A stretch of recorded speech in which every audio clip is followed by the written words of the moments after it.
that this road carnage must stop. We can't go on doing stupid things. People kill themselves, then we lift them, then in kama mambo ya ujinga. Why do you drive recklessly? Why? So all those policies, including forcing car owners to put speed governors in their vehicles at their own cost, all those should be exhausted. All that line of ensuring that people drive carefully and they don't kill themselves, and in the process give us all this big burden of having to waste resources to look after people who are careless with their lives. And then, as a number of people pointed out, lifestyle diseases. Here the Minister of Health should really educate these Ugandans, educate all of us.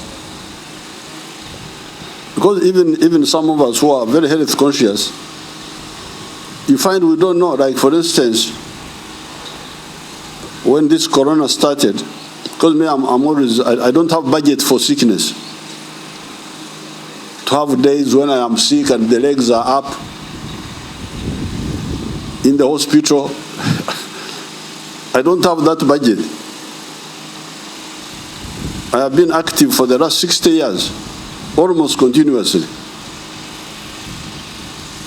I think I have only been down with malaria actually, only 2 times in these 60 years. Because I've got work to do, and I can't do it when I'm sick. I've got a mission to do. But when this corona started, I was watching, I think it was BBC, and then I saw, they were wondering why many people are dying in Europe from corona. And one of the doctors pointed at vitamin D, that because in Europe there's not enough sunshine and people are indoors, they don't get enough sun, they don't have enough vitamin D. And apparently vitamin D is very crucial for the immunity. So, out of curiosity, I called my people, you come and check my vitamin D. It was down. I had very low vitamin D. There's another one called vitamin B12 or something like that. And all those are part of the barracks to fight the enemy. And yet mine were down, not because I didn't have the capacity to have them, but because I didn't know. And I no longer go to the sun. I go from the house to the car. I no longer expose myself to the sun. I'm like the ones in Europe who have no sun. So I had to sort that one out. And so now you wonder, why wouldn't our medical people identify all these things that one needs to do and tell us like, every 2 weeks, go on the radio, this DHO. Do you know somebody called DHO? Have you heard of him? He's called the District Health Officer. So why doesn't this DHO tell us? Every 2 weeks, you just go and tell you people, in order to do this, you do this. People just do it at their own cost.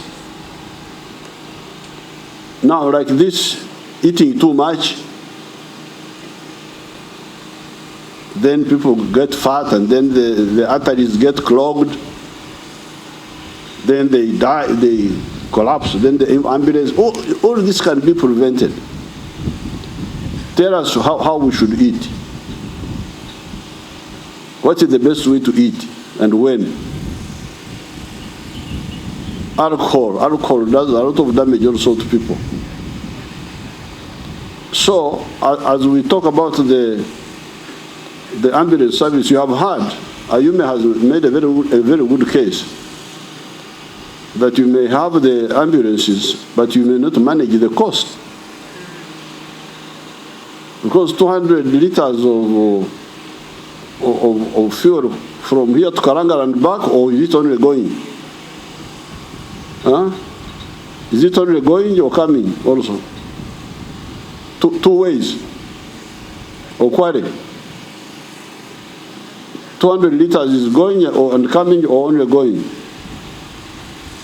Your Excellency, it's for two-way, going and coming back. Now, if I had 200 liters and I wanted to go where Okwari is coming from, Okwari is suspected to be coming from either Tororo or Your Excellency, I come from Tororo district. No, you see, I have got the suspect. So now, Okwari, if I am in a car with 200 liters, how many trips will I make to Tororo and back? To go to Tororo, what do you need? How many liters? Your Excellency, for me to go from here to Tororo and back, I just need 55 liters. So this is now 4 Tororos from Kampala, just for going to Karanga here and back. So that's sit down, Okwari. Or you need to stand up so that you are fit.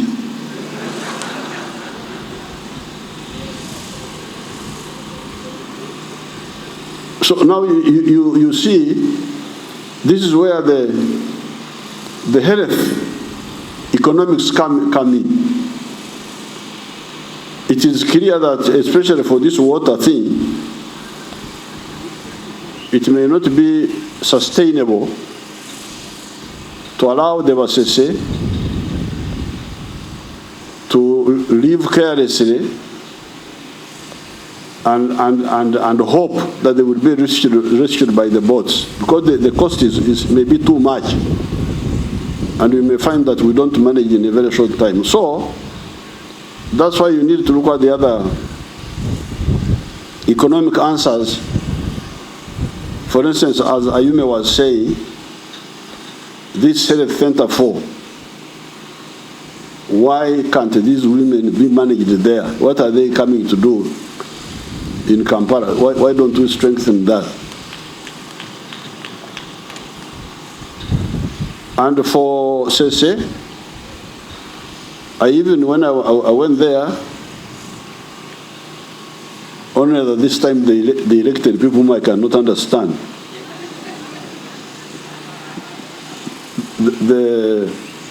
Some of the people I don't follow very well. But when some of my people were still there, I went there and we have the head